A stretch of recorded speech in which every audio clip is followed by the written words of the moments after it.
هنرمایه آفرینندگی برد راه بر سوی پایندگی. با عرض درود و احترام بینندگان ارجمند تلویزیونی سینما، نشر نوبتی برنامه تلویزیونی آفرینندگی است منظور شما.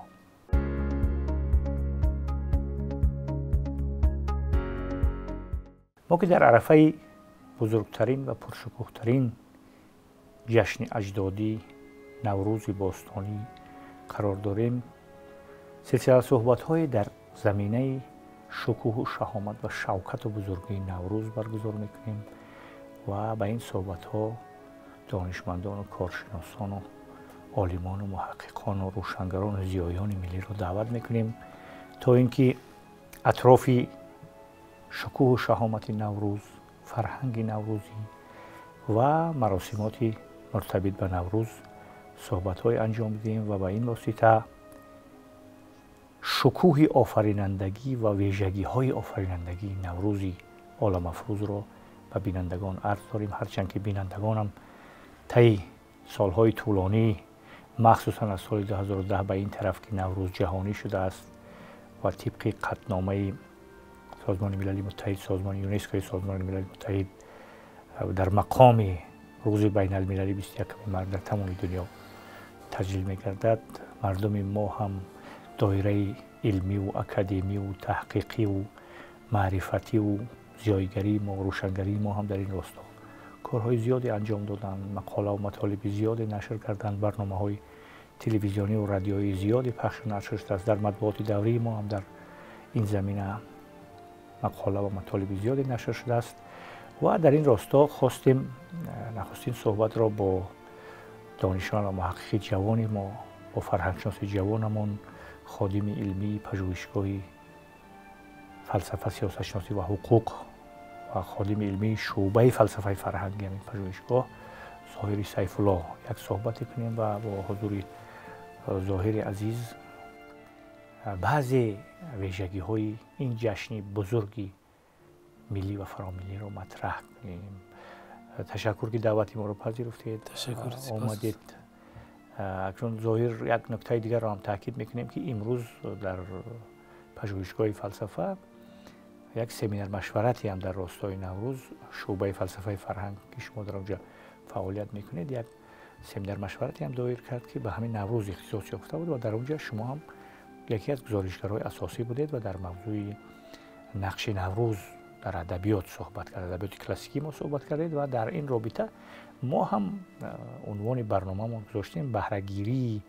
ادبیات ملی از نوروز باستانی و نوروز باستانی گفتیم حتما فرهنگ نوروزی در نظر داشته میشود و در اطراف همون محتوای مطلبی که امروز اونجا ارائه داشتید در اطراف همون صحبت میکنیم. چون شما سرچشمه‌ها رو ورق زدید، از خلال مطالعاتتون بعضی اون نکته‌هایی که به همین موضوع ارتباط داشت و بازتاب نوروز رو در ادبیات ما مطرح کرده بود، نشان داده بود، در اطراف اون صحبت میکنیم و از همینجا شروع کنیم. ظاهری عزیز که ادبیات ملی ما با نوروز چی ارتباط دارد و نوروز با ادبیات چی ارتباط دارد؟ نخست درود نوروزی یا اینکه درودی بهاری خود را به تماشابینان تلویزیون سینما میرسانم. ارتباطی که علاقمندی نوروز با ادبیات یا اینکه ادبیات با نوروز، این خیلی ارتباط قوی یا که ناگسستنی دارند. ممکن است بگیم که ارتباط ذاتی و سرشتی که زمینه گذار و از همدیگر اینها بهره‌های خیلی زیاد گرفتند که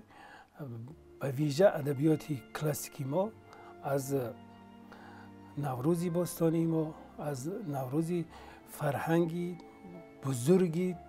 آریای نژادی ما که میراثی ادبیات کلاسیکی ما هم از اون سرچشمه میگیرد و از اون بازگویی میکند و قهرمان آفری هایم که اگر گفته است یا که ایدئال هایی که در آثار ادبیات کلاسیکی ما که میبینیم، این همه برگرفته از نوروز است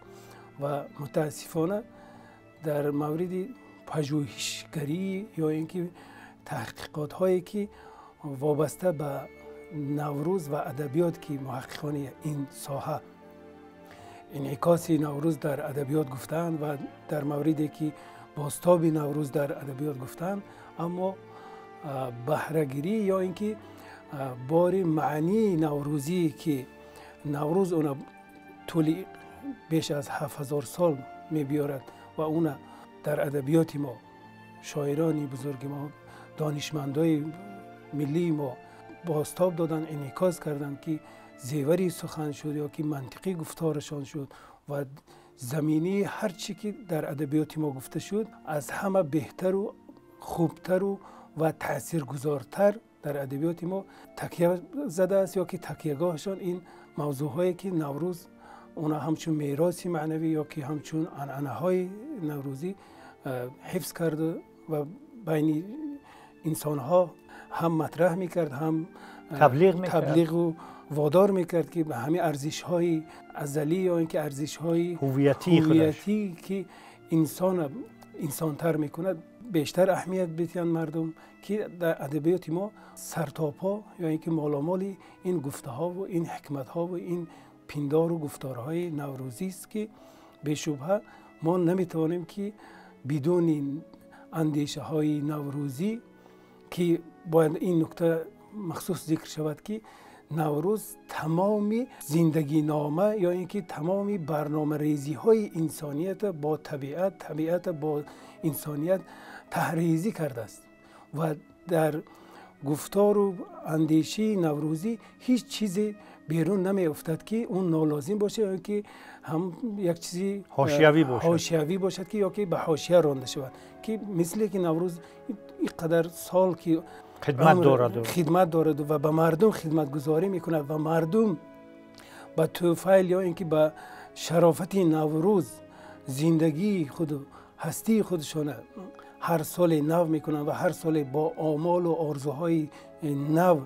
زندگی شروع میکنند. ادبیات ما در ارتباط با همین اندیشه ها و با همین گفتارها و با همین پیندارهای نوروزی به مردم با زبانی فهماتر یا اینکه بهتر و هم زبانی گویاتر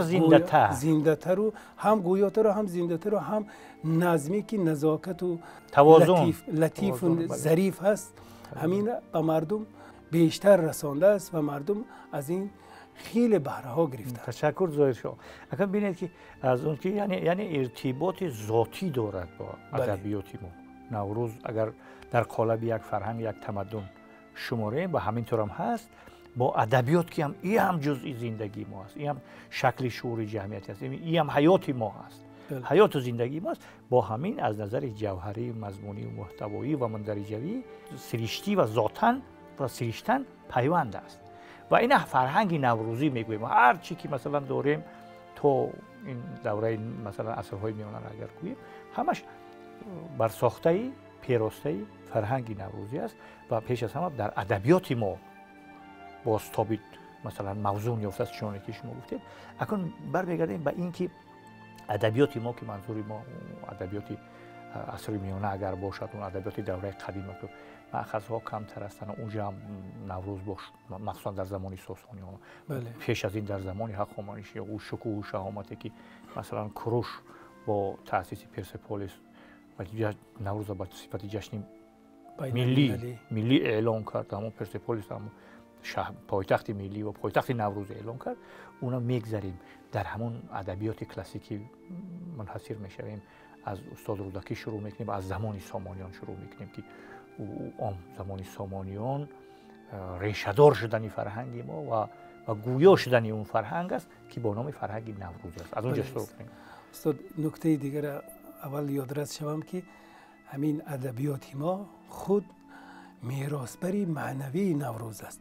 و امروز که ادبیات کلاسیکی ما در جهان مشهور است و جهانیان این ادبیات بزرگ ما را پذیرفتند و به بزرگیش حتی سری تعظیم فرود آوردند، این همه خدمت گذاری و هم بهره برداری از نوروز است که تمام موضوعات یا که هر چیزی که در ادبیات ما گفته شده است برای انسانیت، برای بشریت آفریده شده است و اختصاص به یک قوم یا که ملت یا اینکه به کدام یک گروه یا که مذهب خدمتگزاری نمیکنه. ادبیاتی که فرا ملی شده است و ادبیاتی که انسانها را چگونه که نوروز به خدمت انسانیت آمده است و ادبیات ما هم که میراثبری معنوی نوروز است، همین میراثبری نوروزی را به یک شاخه دیگر، به یک شاخه زمانی نوی که ادبیات ما سری کار آمد، ادبیات کلاسیکی ما همون ادامه داد و اون چیزی که شما گفتید که در زمان سامانیان این چیز خیلی با حتی زمانی شکوفایی یا اینکه طلایی تاجیکان یا اینکه آریایی نژادی عصری طلایی هم محققا همین عنوان دادن که عصری طلایی زمانی سامانیا این برای آریایی نژادا این همون عهد سامانیان بازخوانی میشد یا که شناخته میشد یا بله شناخته میشد و اون چیزی که ما گفتیم ریشه دار شد و پیوندی ادبیات ما با نوروز چگونه سرچشمه میگیرد، این خدمتی بزرگ سلاله سامانیان است که ادبیات پیشین قدیمی ما را با زمان خودشان که دانشمندا و محققا و هم شاعران بزرگی دربارشان که خدمتگزار بودند در دربار با آنها پیوندی دادند و به ویژه دو شاعری بزرگی که در این مورد خدمت بزرگی انجام دادند، دقیقی و رودکی، که بیشتر همون ارزش‌های فرهنگی پیش از اسلامی ما یا که قدیمی ما را در آثارشان همچون ایدئال یا که همچون پندهایی که ارزشی جاویدانگی میبخشند و ارزش‌هایی که برای جاویدانگی ملت ما ارتباط میگرفت یا که علاقمندی داشت بازتاب دادن و همینطور به آثار علمی و نثری هم تأثیری خود را گذاشت که ابو ریحان بیرونی آثار الباقی تمام ارزش‌های هم هویتی ما، هم فرهنگی ما، هم علمی ما، هم تمدنی و فرهنگی ما در آثار الباقی بیرونی درج گشته است و همین گونه با بزرگی که خیام داشت نوروزنامه که ایجاد کرد این هم به همون ارتباط میگیرد که به عهد سامانیا علاقمندی میگیرد، هرچند که زمانی سامانیا گذشته بود اما همون ریشه همون پیوند بود که همین پیوند داشتن زمانی سامانیا که همین فضا و همین محیط ملی و غرور ملی آریایی نژادی شونه که از گذشته به امروز پیوند میدادن، همین پیوندی آمد تا زمانی حتی میگم که عصر 20 که همین ادبیات ما علاقمندی خیلی با گذشته خود داشت و همچنین حافظ شیرازی در موردی مخصوصا نوروز میگوید که زیکوی یار می آید نسیم باد نوروزی، از این باد ارمدت جویی چراغ دل برافروزی. شما ببینید که در همین یک بیتی که حافظ گفته است اگر ما شرح بیان این اگر توجه کنیم یا که شرحش گفته شود این با این معنی میرود که دل هیچ وقت نمیتونه که با شمع و با کدام یک آتش روشن شود. البته چراغ دل این عقل، دانش، سواد و خیرتگرایی و پیش از همه انسانگرایی است که چراغ دل انسان به همین چیزا فروزان می شود که وقتی که دل انسان یا اینکه ذهن انسان از سواد و دانش پر است و سواد و دانش فراگیری عقل و سواد و دانش و دل اون است، اون انسان سازندگی میکنه و اون انسان آفرندگی میکند که حافظ به همین اشاره میکند که اگر همین باد بهره‌مند شوی از همین بادی که این هم رمزی است که از باد نوروزی، از حکمت نوروزی، از پیغام مژده‌های نوروزی اگر چراغ دلت روشن کنی، این چراغ برای همیشه و ابدی مثل نوروز که خودش ابدی است ابدی روشن می شود چراغ دلت و این چراغ همیشه راهنما و راهساز و راهگشای کار و فعالیت و زندگی تو خواهد بود. به انسان اشاره میکنه که همین یک بیت حافظ خود افادهگری همین است. خود استاد رودکی هم میگن که باد بر تو مبارک و خونشان جشن نوروز و گوسپندکشان. همین بیتی استاد رودکی هم به یک تنتنه که به یک اندیشه وادار میکند انسان که برای شاد بودن و برای شاد زیستن که پیغام میدهد و انسانی که شاد بود و شاد زیسته میتواند، یک شاد بودن و شاد زیستن هست، اون انسان میتونه که آفریده های خوبی هم از جانب خودش ایجاد کند. یعنی که با عقل و ذهن و درکی که اینا میتونیم که از نگاهی حتی تیبیش هم گیره علمی امروزه هم اگر که این چیز پژوهش کند، انسانی که شاد هست و شاد زندگی میکند اون بسیار خلاقیت های عجیب از نگاه عقلی و ذهنی میگیرد که رودکی اینا در زمان خود